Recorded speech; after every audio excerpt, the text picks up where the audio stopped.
All right, we have like half a dozen people playing along with us from home today, so if you decide to watch the video, it's Monday, the 2nd, but really this homework is made for Tuesday, so if you write it in the Monday slot, you can carry it down to Tuesday or whatever you want. Does that make sense for everyone here, actually, that it's, I want to tell you what the next homework is going to be, but it's not back in the Copy Center, so have patience. We are going to today review the Chapter 3 Mastery and the Chapter 4 Mastery, and for anybody just jumping in with us that wants to know the header, we said it was what? Chapter 3 and 4 Mastery Visions in class. Chapter 3 and 4. Mr. Hudson? Yes? I did not get the Chapter 3 Mastery from you. Did you take it? I might have been absent for it, I don't know. So you and I will have to talk later. If you never took it, you will just take the Progressing the Mastery as the Mastery, since we're going to go over this. So, there will be a separate Progressing the Mastery. People in the video, there will be a separate Progressing the Mastery, just like from Chapter 2, right? So the current Progressing the Mastery is going to be here. Now, like we've done in the past, you guys are going to give yourself your own grade, but I've already given you all the feedback in your test. Right? The reason you have a colored writing utensil out right now is so if you want to write on the test or highlight anything from the test, you're like, oh, I'm an idiot. I should have saw that. I didn't read that. Like, you're writing on the test in a separate color, but then on the graph paper, you can write in pencil. I don't care. Please don't, on your graph paper, write in a highlighter. That's very hard to read. So if you had a mistake on the original test, you are rewriting that problem on the separate paper. I'm not looking at anything on your previous test. But remember, sometimes these previous tests come back and like you can use them on a future test, or like when I say open notes, it's open whatever you got. Like if you want to go back to the filing cabinet and get stuff out, you can. So as we go through this, please pay attention. Even if you got stuff right, you want to make sure you understand everything to the best of the ability. And some of these, like number 3, I kind of made a freebie, so I didn't grade it like harsh. But I did give feedback, like, okay, that was right, that wasn't right, but that was kind of a tougher problem there. So, when you say rewrite the question, You got it wrong. So, write question 2 or the whole problem? no, just, yeah, like question 2 and then the work that goes with it. Don't rewrite, like, what is on the paper. Like, don't write, Stephen was trying to figure out the problem, like, write what goes down here. Please stop me at the end of a question if you aren't fully like mastery comprehension on it, because for all you know, the exact same question will be on the Progressing to Mastery. Hint, hint, nudge, nudge. I paid attention to what a lot of people missed. Like number 2, a lot of people missed that because they didn't quite understand the commutative property. So guess what will go on the Progressing to Mastery? A problem number 2. I'll probably change like, I don't know, 1 or 2 of the numbers. Maybe all of them if I get creative. The name. Mm-hmm. We'll change it to Steve instead of Steven. All right, so 1. Let's talk about 1. We're going question at a time. I'm going to make sure we get a thumbs up from everyone before I move on. Like, if you wrote something here, most of us got it right. Otherwise, people just left it blank saying, like, yeah, I don't know. Associative property means to group with parentheses. That's all I needed to see you write. Now, a lot of you gave me more words. You gave me a complete sentence. The associative property tells you you can add parentheses or move parentheses, but that isn't commutative. If you move parentheses, that's not commutative. That's still associative because it's the parentheses. Commutative means to move the numbers, and the hashtag symbol means numbers. So when I'm making my key, I didn't know if I was going to show this to you or not, so that's my key for my brain. Right? In my brain, that tells me, oh yeah, move numbers. That's what I'm looking for them to write on their paper. If you didn't have both of those things, or you weren't for sure, I would write it down again. It's good for your brain to write things down again. By the way, if I wasn't clear because I said a few things all at the same time, what you're doing right now, that graph paper, will be needed to be turned in. Well, that was a lot. Will need to be turned in with your Progressing to Mastery. And unless you pretty much didn't make any mistakes, you're probably progressing because we want to go back and fix those things. 2, sorry, is everyone good on 1? Any issues on 1? Associative is what we associate, we group with parentheses. Associative is really about groups, because to associate means to group. If your mom says, why do you associate with those people? Like, you're probably hanging out with the wrong people. Because if she said it in an angry way, she's probably not happy. 2, Stephen, actually I want to try to cover up 3 so you don't move on and look on it. 2 was asking, how do we make this problem easier? A lot of you did the problem, but you didn't make it easier.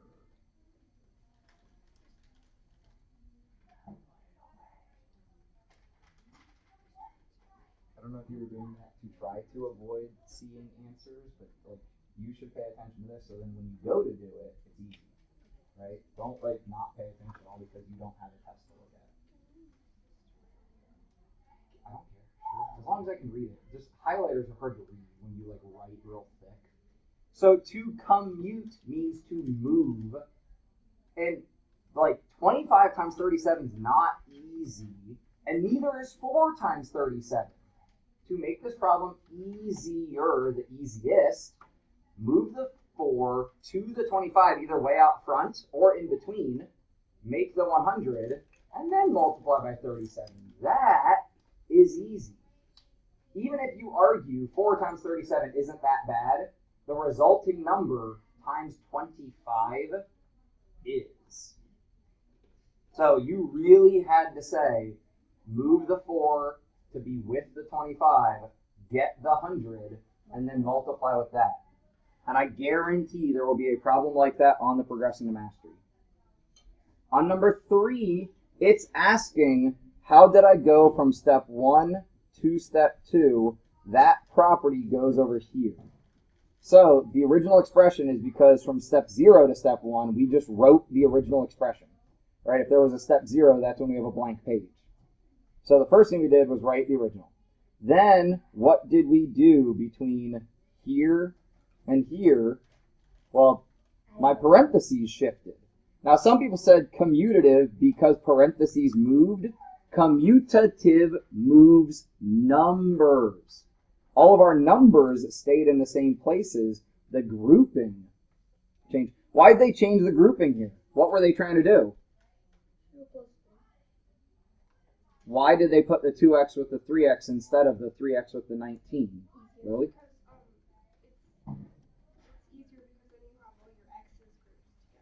Yeah, because like terms. They want to put like terms with each other. You might write that down, even if you had associative, because on the Progressing to Mastery, I might ask, why did we do this? The next one, they give it to you, they combine the like terms. Oh, hey, look, like terms. The next one, what happens? The numbers move places. The grouping did not change, but the numbers moved, so commutative. From step 4 to step 5, what happened? This stayed there, stayed there. The parentheses moved. Associative moves parentheses. Any questions at this point before I keep moving on? Even if you didn't write down answers or you didn't get it right then, is it making sense now is what you care about. From step 5 to step 6, what do? They added the 19 and the 4, so combining units. From step 6 to step 7, again, numbers moved, so that's commutative, and then they combine like terms to end. Questions? Please flip. By the way, if we haven't talked about this as a grade test before, a question mark out to the side of a problem or in a problem, where your writing of your answers, is really me saying I don't know what's going on here. I can't quite grade it right or wrong, or you didn't answer. And that means you don't know what's going on. Right? So a question mark means someone's got a question. Either you've got a question, or I've got a question, or we've all got questions. That's what the question mark in my grading is. Not right or wrong, it's just a question. Here, most of us got this right. A couple of us had issues with which one was negative. The 2 is negative because the positive wins, right? When we look at the sum, the positive wins. Over in B, most of us got this right, except for the sum at the bottom. Some of us accidentally put 11.5 or negative 11.5. Sorry, I'm going to let that focus with my finger out of there. It keeps getting out of focus when I point.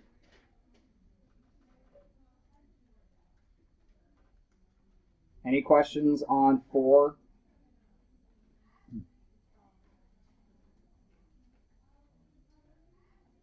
Five, some of us did not really answer the question.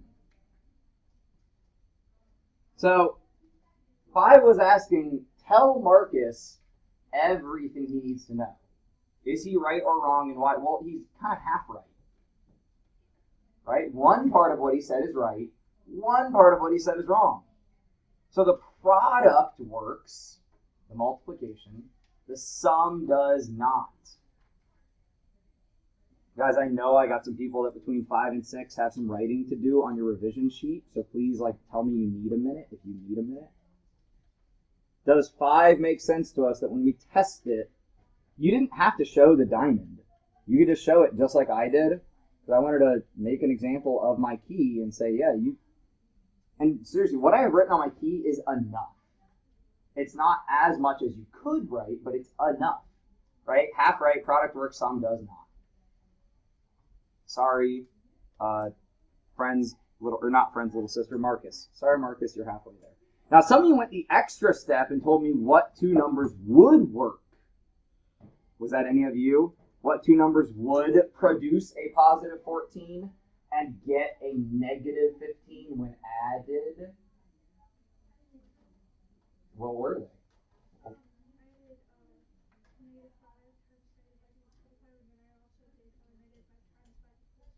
Oh, so you showed a different... Yeah, that was good also. But if we were trying to answer Marcus's problem of get this sum of negative 15 and a product of 14, because that's what he's looking for, it's not negative 2 and 7 we found out. It's actually negative 14 and negative 1.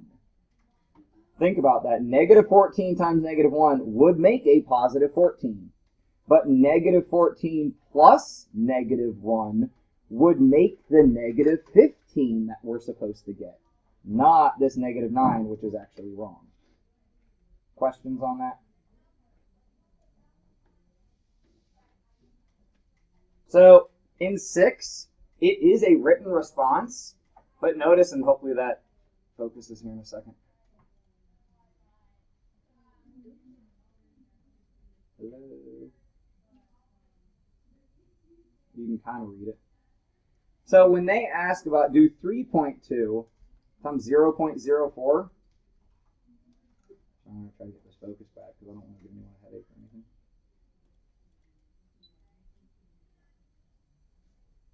Forget about the decimals for a minute. Make your life easy. Do 32 times 4, which you can also do 30 times 4 and 2 times 4. Standard algorithm, right? But you don't have to stack it. Then count your decimal places. The 0.2 and then the 0.004. We have 4 decimal places. So our answer has to use 4 decimal places. And you get 0.0128. Some of you wrote a message, but then didn't actually compute the answer. I kind of let that slide, saying well, I didn't specifically say figure out the answer, but it's kind of implied that if you can, you want to try to figure out the answer. Any questions on 6? Another way you could do it. Sorry, I realized I asked for questions and then I know what questions you might have. What's the other way if we just don't want to take a decimal approach at all? Multiply what? I don't want to take a decimal approach. I don't want a standard algorithm. Aha, make them into fractions. And the 3.2 needs to be an improper fraction. I think it was somebody in this class that said if you go the fraction route, make sure 3.2 becomes improper. Toby, do you need jumping jacks? Nope. Do you need I don't even know, an electrified seat? An electrified seat? We can probably make that happen. Get the robot team on it. Now notice, because I write in pen occasionally, on my keys, you'll see mistakes. Like that happens. And I write things sometimes like stacked division and sometimes written out division because you want to be flexible. You want your math skills to be flexible, but check your answers for 7. I mean, I already notated if it was wrong. But if you got it wrong, look at why. Order of operations. Multiplication happens before addition. Both multiplications. Unless, like in B, you have parentheses. And then make sure that you do your subtraction correctly. I always laugh a little bit when you're doing the difficult math correctly and then you goof up in easy like subtraction or addition. In D, the numerator has to be solved before the division can happen, and the denominator has to be solved before the division can happen. So essentially, there are parentheses around these. They don't have to be shown because they have to be done in order to do the division. That becomes 25 and 5, which 25 divided by 5 is 5, plus 2 is 7. C, I think most of us were all right with this one. Just make sure you do the division before you go to do the addition. Questions. We're all good on this one. So we're all, when I have a real short progressing to mastery, we're all going to master it, just straight up. 8 was pretty much a bunch of calculator work. I mean, you can do it in your head. Like, A, I tried to make nice that the 7 and 6 can just plug in where the zeros are, essentially. This, be careful that you look at it as subtraction. My brain was going fast, and the first time I wrote down my answer, I did it as addition. Hey, look, mistakes happen, no matter how good you are. This, make sure you borrowed. It's not 6.48, it's 6.38. And this, same thing as A. That 5 can go into that missing 0 spot. 9 was a bit harder. So take a moment to look at 9 and like actually take a moment to look at it. So I'm scooching things. I like improper fractions, as people are well aware. Now some of you got right answers but like no work, and that's okay. But if you are relying on a calculator, make sure that you know how to do it manually. So if we have a no calculator test, hint, hint, nudge, nudge, more of those are coming. You can actually write out the work and show what we did. Now, some of the steps that I was like kind of skipping over showing, but if I was trying to make sure that I do it all correctly, like here and here, there are times 3s. Here and here, there are times 2s. Right down here, there's a times 3. Times 3. Over here, the same thing happens. I do times 5 to both of these, and times 3 to both of these. And down here, we're already common denominator.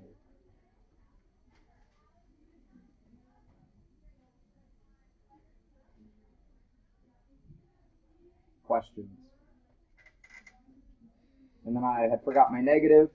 Because in my head, I was just thinking, oh, yeah, 45 minus 7, 38. And I forgot my negative the first time I wrote this down, so then I added it back in. Because I checked my work. Did anyone get, like, master example? I did not, dude, I didn't give your grades. I gave feedback, but I did not write the grades. Remember how we do this? You, when we're done with this, are going to give yourself mastery or exemplary or whatever.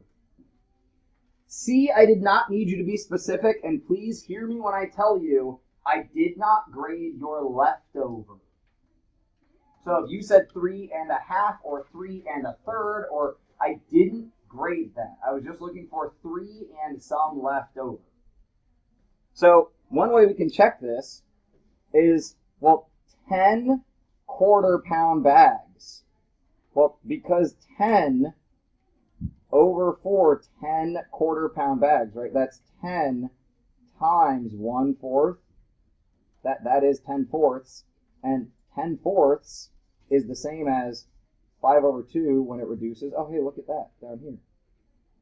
And that is 2.5 total pounds of products, peanuts or whatever.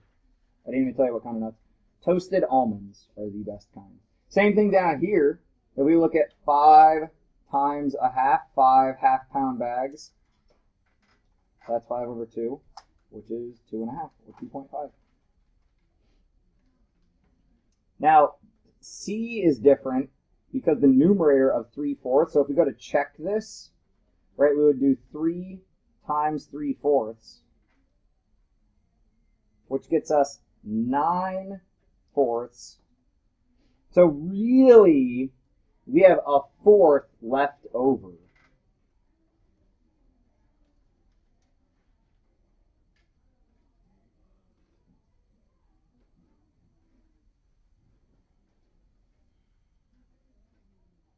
And that's pounds. We have a 1/4 of a pound left. Questions on anything from this page? On the back, mainly exemplary, but 11A, we should have been able to get. You guys, this is the math that I realistically do on like at least a weekly basis. Like construction math.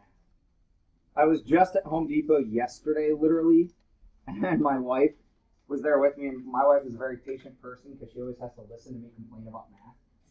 But so Kilz, K-I-L-Z, is this like basement waterproofer, and 1 gallon of it is $16. 2 gallons of it is $26. So which is a better buy, 1 gallon or 2 gallons? 1 gallon is 16, 2 is 26. 2 gallons, right? That's a better buy.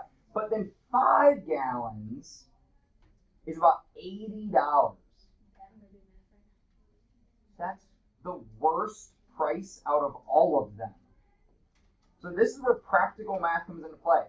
If I buy the 5-gallon jug, not only am I buying 5 gallons, I'm spending the most unit price wise out of all of them. I did. Yeah, the 2-gallon jug is the cheapest price. But like we will talk about here very soon, unit price math in America is now broken. Because they know that you think the biggest package is the best buy.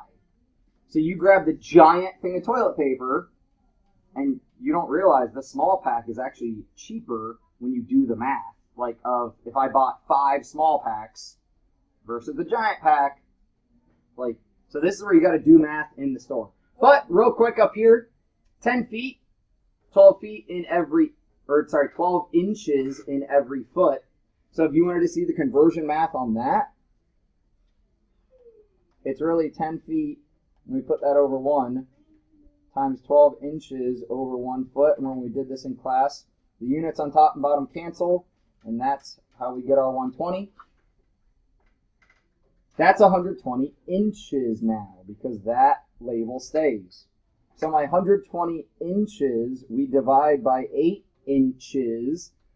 If you had 15, but your label was inches, you're technically wrong. Now, I was nice, and I crossed it out, and I wrote sections in there. But it's 15 sections. Then, yeah, but remember, the only stuff I'm really looking at is like your revision page. But we'll have more problems like this in the future. Then imagine this with me. I take one big long board. Imagine like this is my board. And I cut 15 sections. Well, the funny thing is, the final cut that I make actually does 2 sections at once. So 15 sections is actually only 14 cuts. If you understand construct, which you didn't have to because that's the exemplary opportunity. But if I get 15 sections, it's 14 cuts. So think about it. Cut 1 8 inches, put it to the side. Cut another 8 inches, put it to the side. Cut another. By the end, cut 8 inches, put it to the side, and the final piece is already cut. But that final piece is 1.75 inches short because every cut took away an 1/8. And 14 cuts times 1/8 is 1.75, which is really 1 3/4. So we now can make 14 sections, still 14 full sections. But the final one, I have papers for you, is almost 2 inches short. So it will not be able to do what we want it to do. So that will go on the scrap wood pile that every good workshop has. Please take your final looks at that and then get out your Chapter 4 mini mastery. Yes, question? Never mind. Never mind. How does kills work or whatever? It's like a really, really thick paint. So when you put it on concrete, essentially seals the moisture from being able to go in or out of it. So if you wanted to do a science fair project on like waterproofing basements, you would go get some cinder blocks, like either the full blocks or like the thin ones, and paint one of, like, don't paint one of them, right? Then paint the other one with like not kills, like something cheap, and then paint another one with kills. And you would have to like do something on top of it to say, does the water go into the cement, which it will with unpainted cement, or does it run off of this, like does it run to the sides, which would mean it wouldn't be able to get through. So, what side would you paint it on? On a house, you do it on the inside because you're trying to keep moisture from outside from coming through your wall and getting into the house. So then it's like a really thick paint. Yep. So if you imagine there's now kind of like a layer of rubber in a way, like up against the cement, but it's also soaked into the cement because paint goes into the pores. Yes. You can get a new piece of graph paper if you want. Chapter 4 mini mastery we're going to go through in under 8 minutes because that's the time we have left. Meredith, you can go back and watch the YouTube video if you want to see what you missed because everything we just did is on that, and I will have it uploaded pretty much 20 minutes after you guys leave. Now I need both of these back, by the way. So if you just put away the Chapter 3 mastery, please get it back out so you don't actually accidentally walk away with it. Otherwise, your grade will end up being missing. You'll come back and you'll be like, what? And I'll remind you of this right now. So please get that back out. You're not taking either of these with you today. But you are turning in that graph paper that we're working on. This is me saving you from doing this outside of class. So if you need a new sheet of graph paper, get it. But if you had any mistakes on here, and I did not get all the way through grading this assessment, so you are helping me grade this for you. Because as I looked through them, I was like, oh, we should just all talk about this together. A proportion, friends that I love so dearly, we've talked about. It's a fraction equal to a fraction. Now, I get it. Sometimes you don't need a proportion, but it always works. Hey, to my people sketching, put it all away. If it's not math, put it away. Because you are now grading this. You have to actually turn your brain on and decide, did you get it right or wrong? I did not go all the way through these because I realized we're just going to do this together. And no offense, but I, at that point, decided to save my time and not. So some of you might have some feedback on there, but at some point I decided, like, I'm just going to do this with everybody. Yes. Sure. Yeah. So either way, I don't care how you got to 48 inches. Some of you just said, oh, times 4, I'm going to times 4, and you just wrote down just the answer. That's fine. But if you want to look at how do we get there, we set up a proportion that agrees. Inches on top, miles on bottom, inches on top, miles on bottom. We don't know this part. Cover it up or something. Ask yourself, how do I go from here to there? We figure that out, and we do the same thing down here. So in 2, this is a tad bit more necessary because it's not a nice multiplication. Well, I mean, it's nice enough, but it's times 1.5. So we do times 1.5 on top. We literally get 1.5 or 1.5 because we don't really like using decimals when we talk inches. It's just not very nice. Now, before we can start talking about Kyle, we have to convert our yards to feet. How do we do that? We could use a proportion if we want. If we know 3 feet is equal to 1 yard, to get to 200 yards, we do times 200. So we do times 200. It's 600 feet. Well, we're going to figure that out. 600 feet in 40 seconds is 15 feet per second. Now imagine, 15 feet is like shorter than here to the door. Do you think you can cover here to the door in 1 second?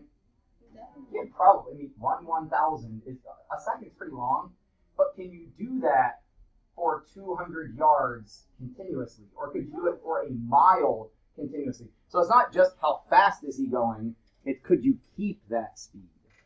All right, so this would be 15 feet is our answer there. 4, another proportion. One batch, crap, to figure out what goes on bottom, you got to be careful. We're talking about flour. So ignore the eggs, get the flour, 2.5 cups. They make 3.5 batches, so we multiply by 3.5, and we get 8 3/4, because we normally use fractions also when we're doing kitchen math. 4, 5, another proportion. Guys, proportions are really important this year. That's also why we're going over this together. I didn't want you to just look at things and say, oh, I got that right, or oh, I got that wrong. It's why. Right? If I set up $60 for 8 kids, I could first drop back and find the unit rate of what did each kid pay. But then, if I'm trying to do this, we're like, oh crap, what do they do on top? And we weren't sure. How do we go to 750 or from 750 to 195? Well, I'm not sure. So do the division backwards. This equals 26. That tells me what to multiply by. And that tells me $195 will take 26 kids. And if you have that many friends, you're doing pretty well. The back, as we said, we made the D parts exemplary. So up here in your original, if you count your perimeter and you count your area, we have 14 and 6. Scale factor 3 to 1 is always, and I put this on the chalkboard, but it's always new to original. So our new one is 3 times as big. Our perimeter triples, but if you did the actual like counting or the math or whatever you want to say, our area is actually 54, which is actually 6 times 9, because this is our scale factor squared. That's actually how we get that. Now, really quickly, I still have 3 minutes, so please don't start packing up or anything like that. Down in 7, we have 8 and 9, 18 and 30, 2, and the toughest part on the back probably, D had an X length of 22.5. Now what I need from you right now, in the last 2 minutes that we have, we're going to all do this in the same order, okay? Your graph paper, goes on top. Then is your chapter 3 under your graph paper. Then your chapter 4 under that. Which graph paper? No. If you have multiple sheets of graph paper, just put your first one on top, I guess. Then, hold on, we're not going to talk. I got 90 seconds. We can do this. You're going to give yourself a grade at the top right, like where we normally do. What do you think you deserve? If you like, because it, no, for each of these. So on chapter 3, you're going to give yourself a grade up here. And for chapter 4, you're going to give yourself a grade up here. Now remember, chapter 4 is mini mastery. Chapter 3, we're at the end of the chapter. Be honest with yourself. Did you actually master this? If not, we should do some more work. A little bit, right? Maybe not a ton. Yeah. Back down to like 7 from the chapter 4. I will just bring it to you.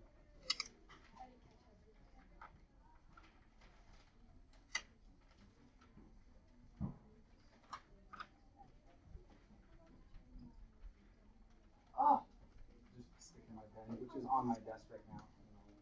Hey, did you check your binder to make sure you didn't actually just take your chapter 3 with you? I know it's not in my math binder. And I don't see any reason why I wouldn't in my regular binder. It's already checked my math binder, so We just got to talk. So these are, I just use 2 pages, so I can just through this. Thank you. Honestly, I'm not really trying to just because I don't want to do 6 and I just feel like, And then, sorry, my bin's hiding over here. And then stick it in the bin. And then once you do that, you're out of here. Hey, who watched the Buckeyes beat those animals from up north? We actually were driving along and we saw a billboard of the final score. So it's like, hey, we won. I'm like, I didn't know because actually people did mom was that. going on the radio.